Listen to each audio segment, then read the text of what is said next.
A verdade de cada um.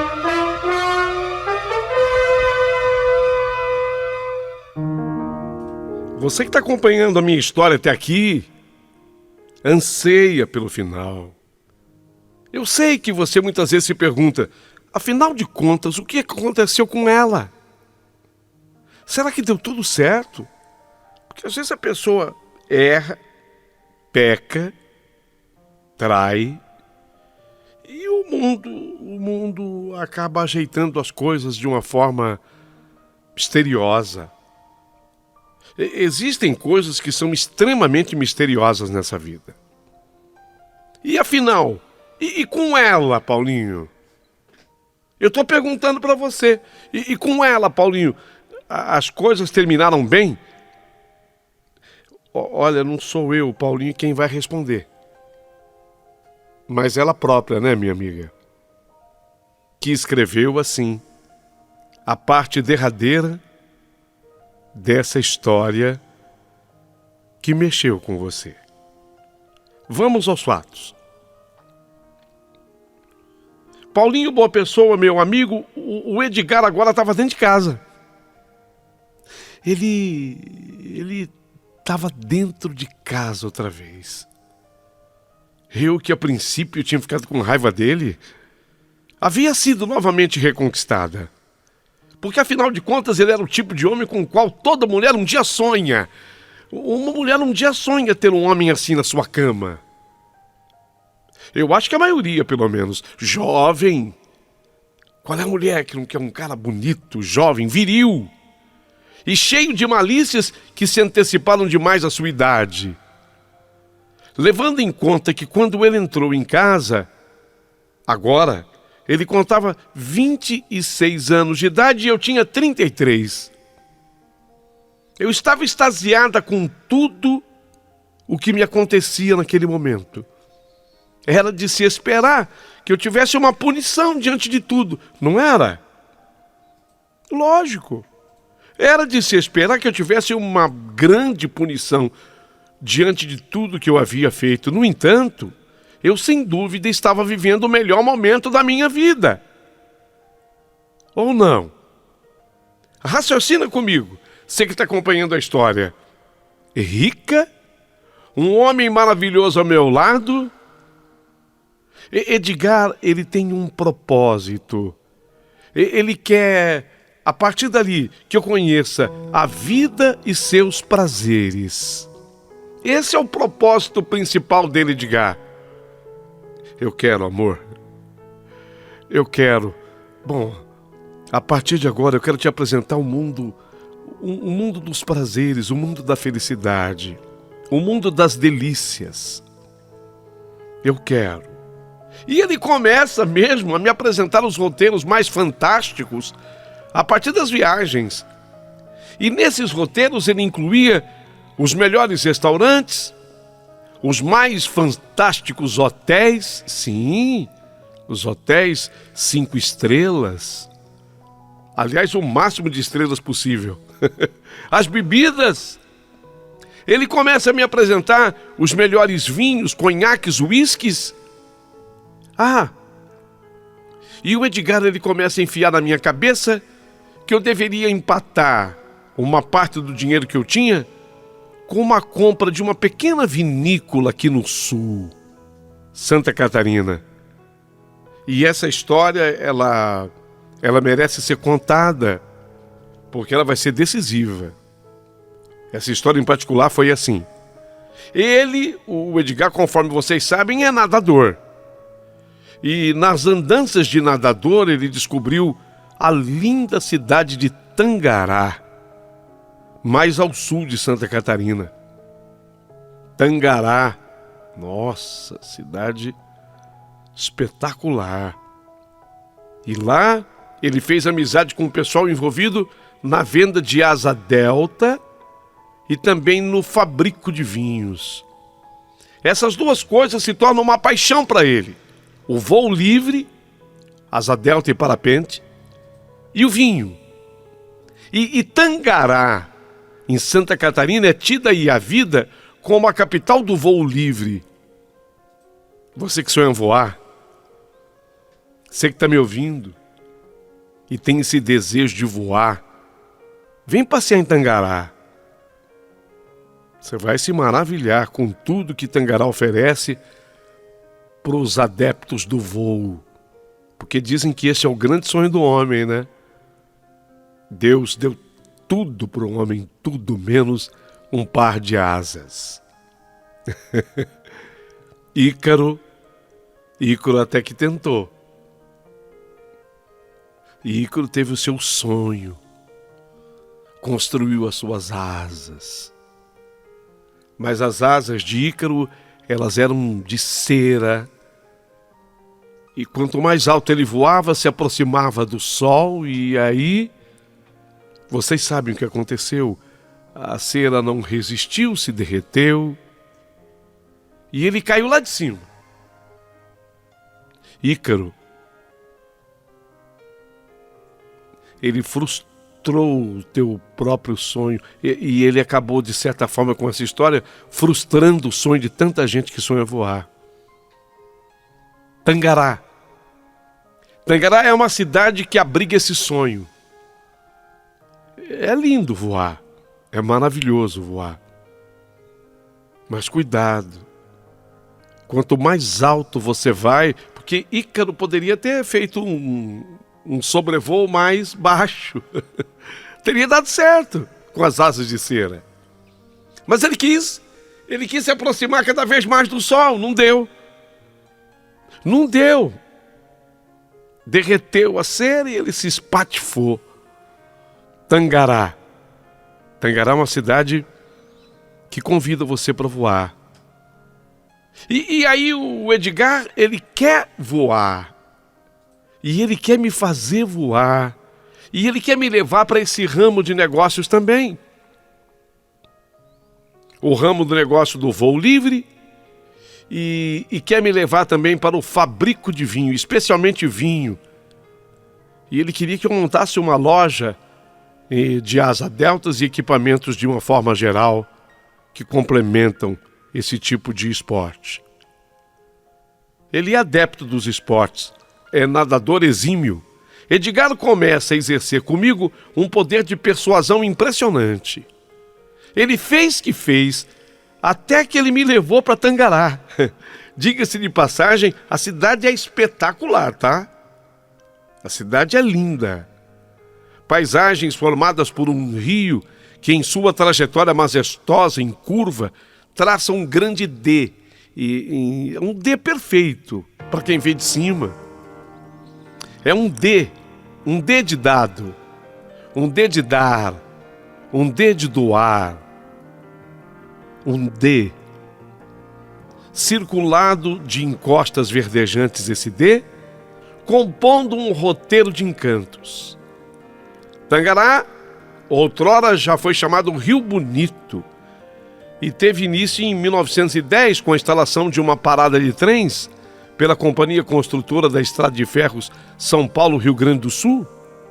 Sabe aquele lugar que nasceu para ser romântico? Tangará é assim. Há muita gente por lá de origem europeia. Imigrantes de origem... Tem muitos portugueses. Aliás, os portugueses foram os primeiros a habitar em Tangará.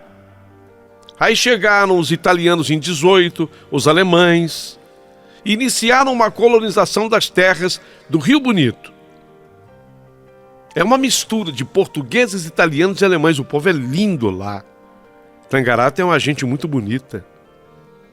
O cultivo e a industrialização da uva em grande escala, aliada à sua qualidade e diversidade, faz de Tangará um destaque aqui do estado de Santa Catarina como a maior produtora de uva. A cidade também é considerada a capital catarinense do voo livre. E o Morro Agudo é considerado um dos mais bonitos. É um dos melhores locais do sul do Brasil para a prática de parapente. O Morro Agudo, o maior atrativo turístico de Tangará, ele tem 1.075 metros de altitude. É alto. A gente falando assim, né? 1.075 metros parece que não é nada. Sobe lá para ver. Está localizado a 8 quilômetros do centro de Tangará, lá de cima do Morro Agudo, você vê o D que o rio forma na cidade. Edgar se apaixonou por isso. Ele me levou para conhecer pomares, parreirais, cantinas, vinícolas, e ele repetia: isso sim dá dinheiro, meu amor. O que você tem que fazer? É pegar um pouco do muito dinheiro que tem e investir na uva, no fabrico do vinho. A gente pode até vir morar aqui nesse paraíso depois e só comer da deliciosa comida da nona e sempre acompanhado do bom vinho do nono, que é fonte de alegria e de prazer, meu amor. A gente vem pra cá. Você vai investir teu dinheiro aqui. Eu ainda tentei resistir, especialmente porque eu era aconselhada pelo gerente da Heloísa. Ele seguia comigo, trabalhando. E esse gerente, ele era terminantemente contra eu tirar dinheiro das lojas de móveis para investir em vinho. Não porque fosse mau negócio, porque a gente não conhecia patavina disso. Nem de asa delta e nem de vinho. Edgar me dizia: esse gerentinho é arcaico, cabeça presa no século passado. Nada disso. Pergunte a qualquer empresário de sucesso de hoje e você verá que o necessário hoje é você investir em várias frentes. Quanto mais frentes, tanto melhor será para o seu sucesso. Esse gerentinho arcaico não tá com nada, meu amor. Confia em mim. Vem! Confia em mim, vem comigo. E você vai se dar muito bem na vida. Pode ter certeza. E foi assim que ele foi me arrastando cada vez mais para o lado dele. Comprei umas terrinhas em Tangará, já com uva plantada. Poderia de fato ser um excelente negócio, mas se eu tivesse a mínima noção do que eu estava fazendo. O pior é que eu não me entendia nada no assunto. Mas embalei nessa. Aliás, tudo que o Edgar mandava eu fazer, eu fazia. Para você ter uma ideia, eu sempre tive pavor de altura. E de repente, eu já estava subindo no alto do morro, o Morro Agudo, 1.075 metros, e lá de cima eu ficava já admirando a paisagem da cidade. Você vai se habituando, você vai voar, hein? Você vai voar, hein? Aliás, você já está voando. Você está voando muito alto. Você está voando muito alto. Era assim.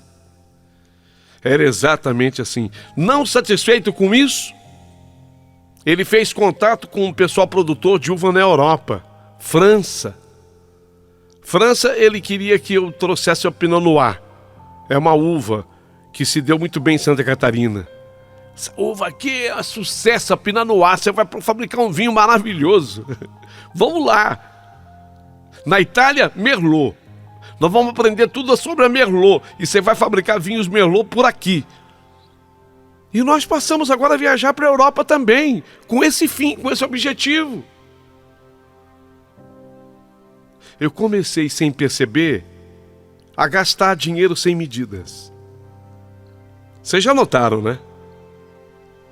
Eu comecei a gastar dinheiro sem medidas.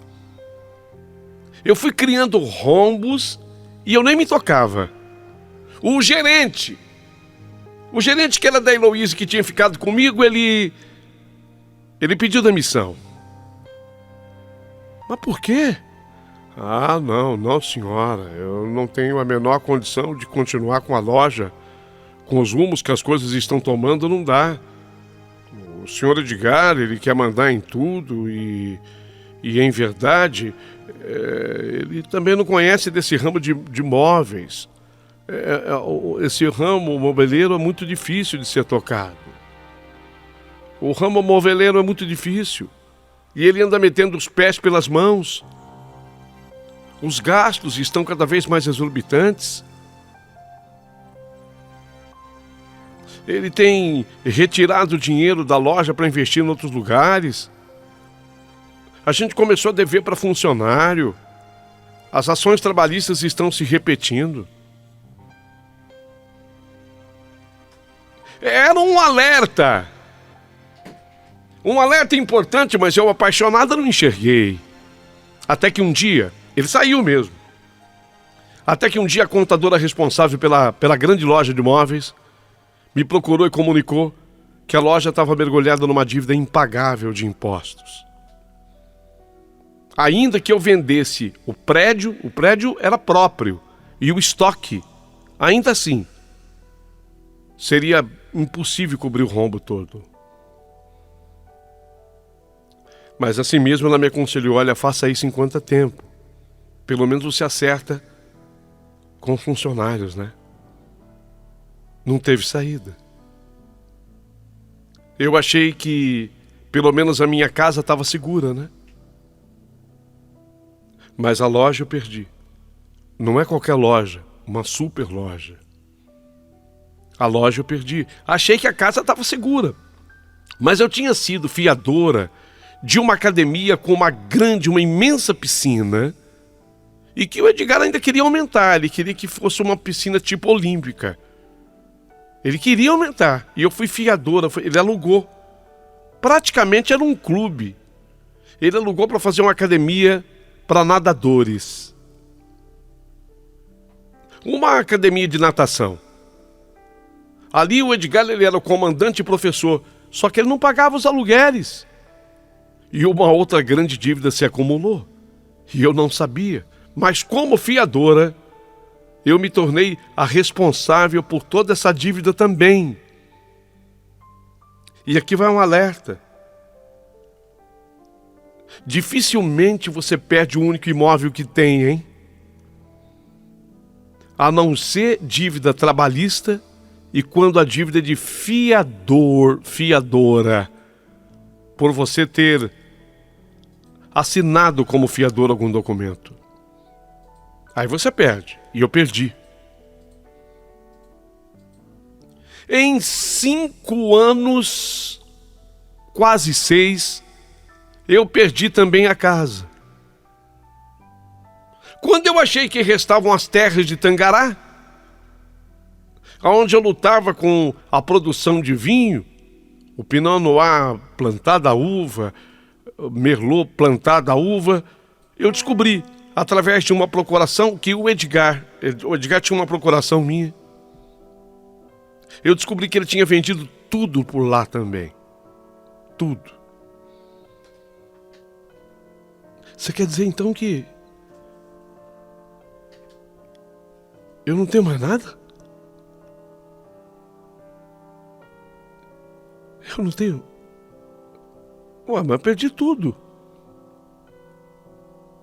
Parecia tanto e era. Parecia tanto e era. Perdi loja, perdi a casa, perdi as terras de Tangará. Mas como assim? Espera um pouquinho, não seja mal agradecida. Pelo menos resta-lhe o grande amor da sua vida.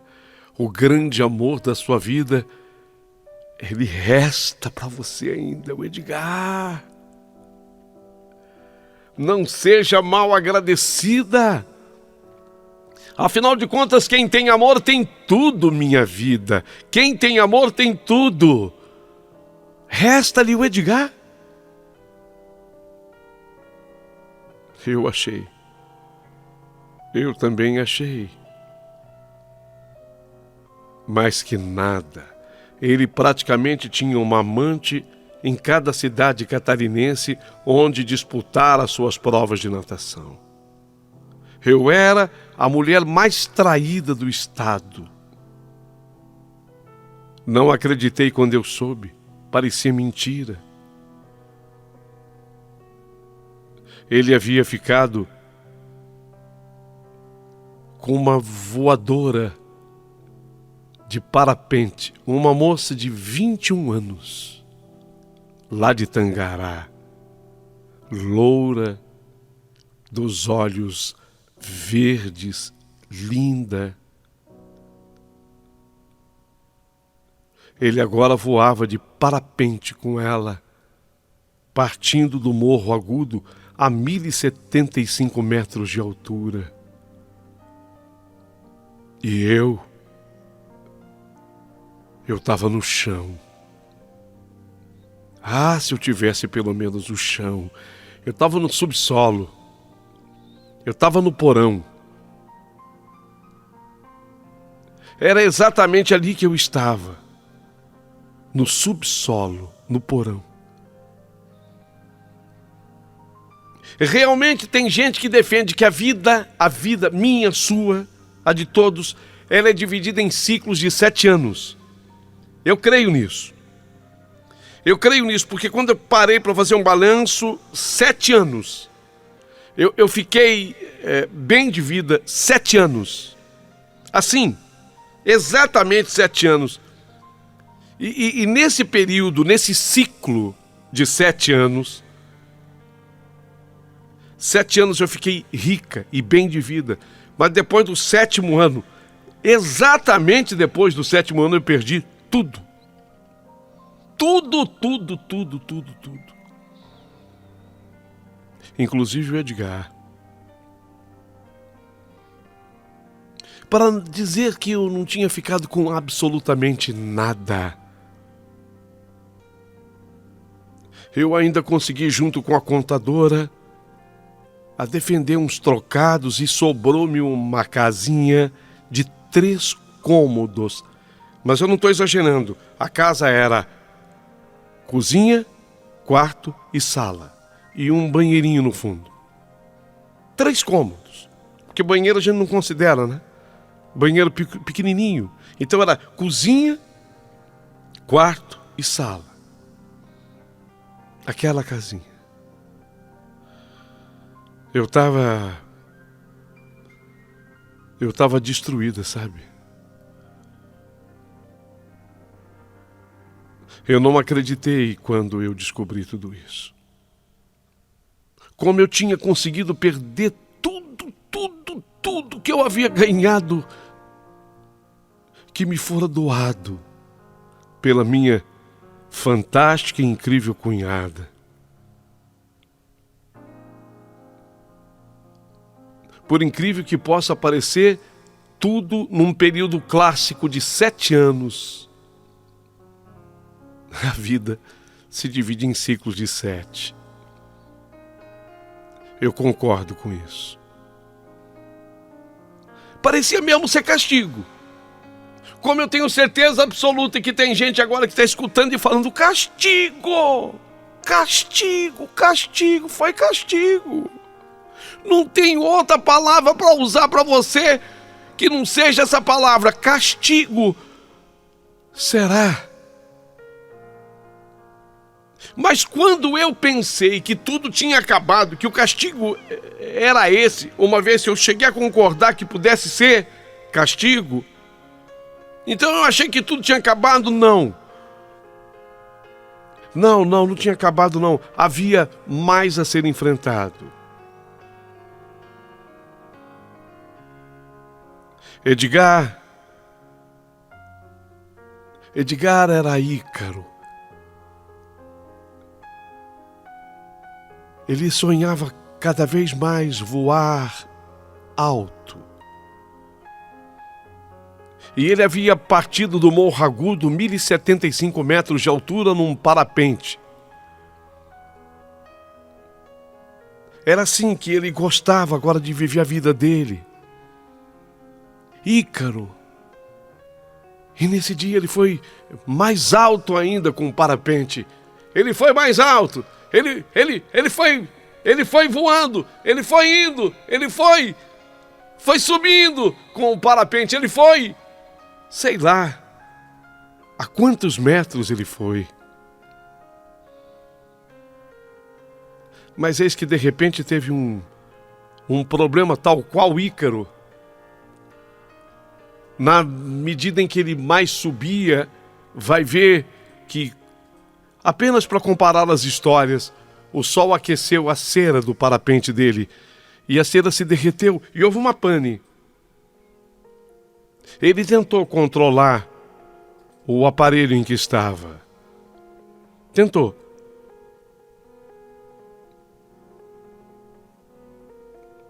Mas a 20 metros do solo.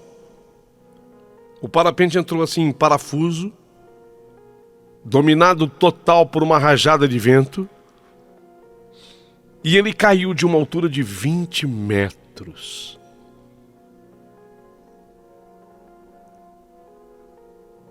Ele teve fratura em 3 vértebras da coluna, fraturou 3 vértebras da coluna.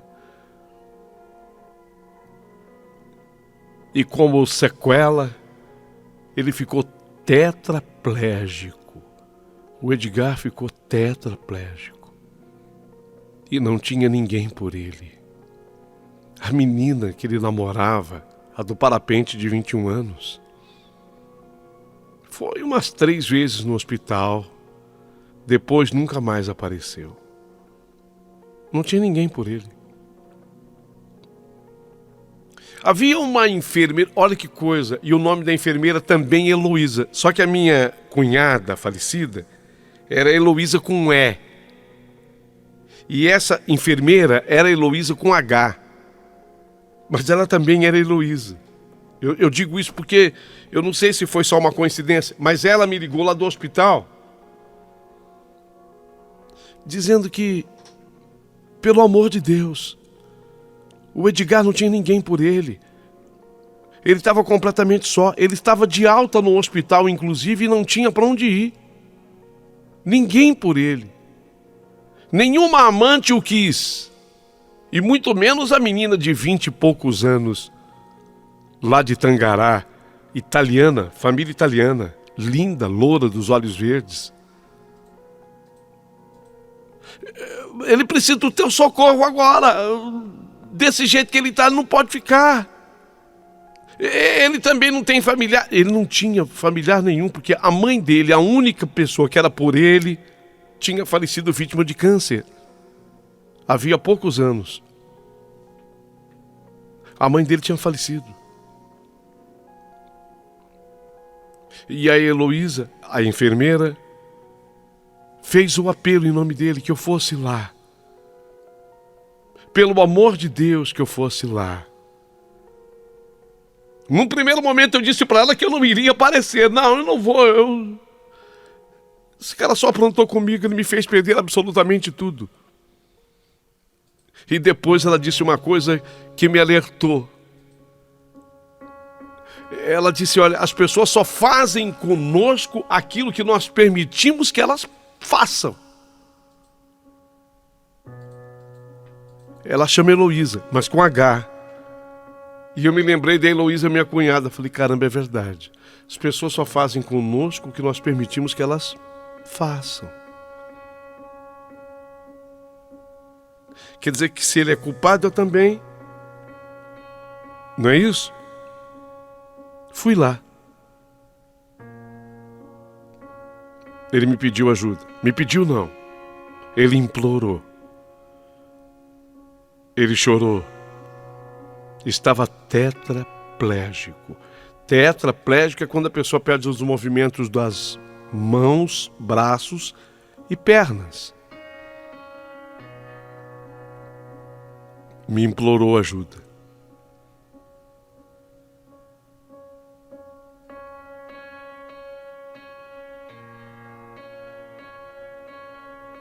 Tá, então vamos lá para casa. E eu o acolhi na modesta casa de 3 cômodos, citada aqui, que foi tudo que me restou. Acabou! Acabou? Não. Não acabou, não. Não terminou, não. Porque meses depois começaram a aparecer na minha pele pústulas. E aí alguém me indicou, ó, vai fazer exame. Eu fui. E uma médica me pediu que eu fizesse teste para HIV, para AIDS. Ah, mas como assim?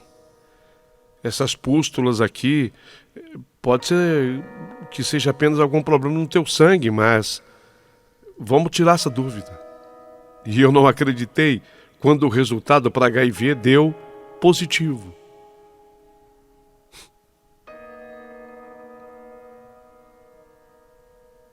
Só está querendo dizer com isso que você tem AIDS. Hoje já não é mais aquela doença mortal do passado, mas é uma doença muito importante ainda.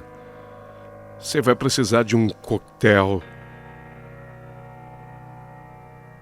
É um coquetel. Ela me passou o AZT com todas as suas complexidades. Óbvio que se eu tinha AIDS, eu tinha pegado de alguém. E só uma pessoa poderia ter me passado a AIDS. Sim, ele, o Edgar, e nesse dia quase que eu enxotei, quase que eu abandonei as mínguas, quase que eu dispensei a sua cadeira de rodas numa ribanceira qualquer, quase que eu deixei que aquela cadeira despencasse de algum canto, de um abismo, sei lá.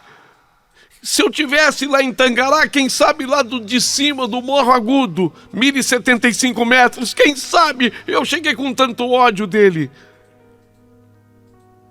Eu tinha sido humilhada demais por ele.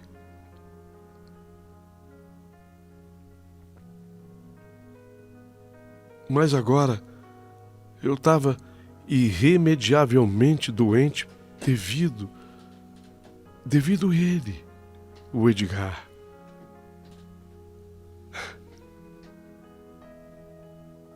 Eu ainda pensava num jeito de me vingar, sabe? Eu ainda pensava num jeito de me vingar dele.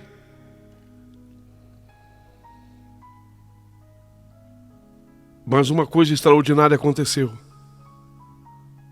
Eu deitei naquela noite com pensamentos terríveis contra o Edgar, o que eu ia fazer com ele, e naquela noite eu sonhei com a Heloísa, a minha cunhada. Eu sonhei com ela. E no sonho, ela me apareceu toda vestida em azul, ela estava de azul, e dizendo, estava escrito, Leila. Estava escrito, não fuja da sua missão. O seu desejo era ser totalmente perdoada pelos erros cometidos. Então, cuida dele. Cuida do Edgar. Ele precisa de você até o fim. Houve uma outra existência. E nessa outra existência, ele era teu filho. E você o abandonou. Quando ele era ainda bem pequenininho. Você deixou um prato de mingau?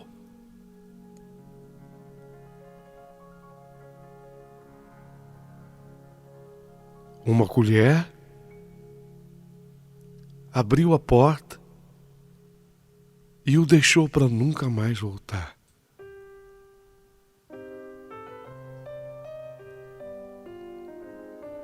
Você tem que dar sequência. Você vai abrir aquela porta, vai servir para ele um mingau e vai dizer para ele: meu filho, eu estou de volta para cumprir a minha missão com você. E foi nessa hora que eu levei um susto, eu acordei. Eu acordei.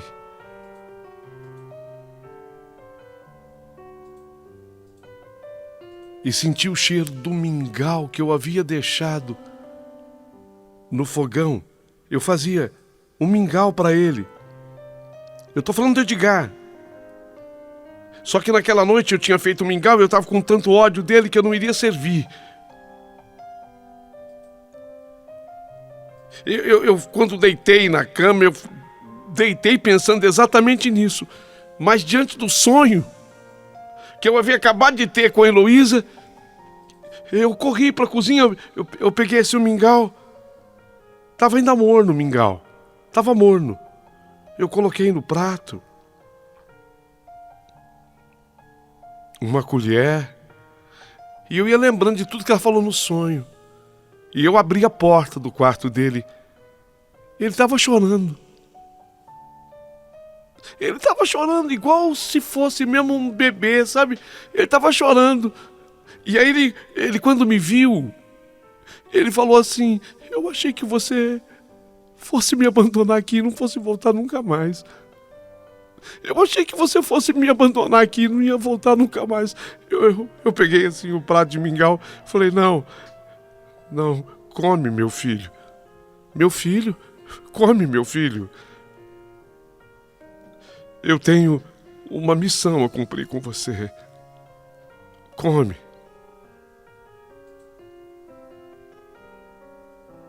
Eu tenho uma missão a cumprir com você.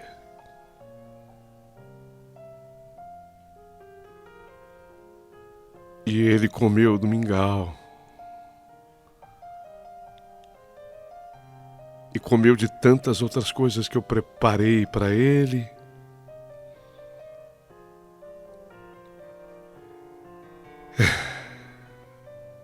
E foi assim ao longo de mais 7 anos. Incríveis 7 anos. E exatamente depois deste ciclo de 7 anos, ele ficou muito doente, problemas pulmonares, foi internado, ficou na UTI e resistiu por mais uma semana e morreu. Mas antes de morrer, eu estava com ele, lá mesmo no ambiente do hospital. Ele não podia pegar a minha mão porque ele estava tetraplégico. Eu coloquei então a mão assim na testa dele, ele estava com os olhos abertos. E sabe qual foi a última frase que ele me falou? Missão cumprida. Quando ele falou missão cumprida, eu compreendi tudo. Apenas concordei com a cabeça, fechei os meus olhos primeiro, e quando eu os abri, ele permanecia de olhos abertos, mas já não tinha mais o brilho da vida. Ele havia acabado de falecer. Então, eu fechei os olhos dele. Eu fechei os olhos do Edgar.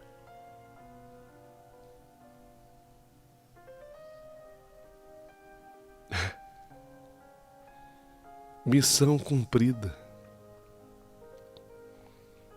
Eu sei que você, em vários momentos dessa história, teve raiva de mim. Eu também tive.